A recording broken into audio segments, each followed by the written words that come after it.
pampersni foydasini hammasini qo'yib yuborishadi. 4, 5. Mana shu yerda har bitta razmerdan o'tayotgan paytda narx oshishni boshlaydi. Narx oshganda ota-onalar aytishadi, "Voy, bu narx oshyapti" deyishadi. Arzonroq pampersga o'taylik. Orada vaqtda 2 oy, 3 oy, balki 5 oy, 6 oy o'tgandir. Ular ancha komfortga o'rganishgan bo'lishadi. Bitta boshqa pampersga o'tishsa, bundagi bor texnologiyalar unda yo'q.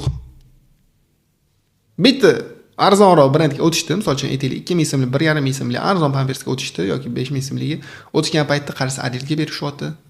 Kechasi bola yig'layapti. Boyagi odamning ota-onaning asabi buzilyapti, uyqusi buzilyapti, to'g'rimi? Ertasi kuni boshi og'rib yuribdi. Keyin oxir nima deyshadi? Boyagi pampersda bunaqa bo'lmayotgandi-yu. To'g'rimi? Endi bu produktni qaytishadi. Shunaqa. Komfort mana shunaqa bo'ladi. Marketologning eng kuchli quroli mana shunaqa komfort, nafs. Ularning eng kuchli quroli bo'ladi. Nimaga bunaqa deyapsiz deganda men ko'p case keltirishim mumkin. Buni menga ustozimiz Aziz aka Rahimov aytib bergandilar. Rimda Sezardan bitta oldingi imperator bo'lgan ekan.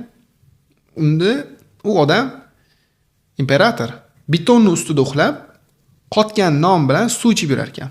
O'zi spetsiyalni. Balki hech kim bilmagandir bu ish qilayotganini. Yashirib qolar. Keyin bir kun hamma vazirlar kelishib olishadi-da, aytishadi.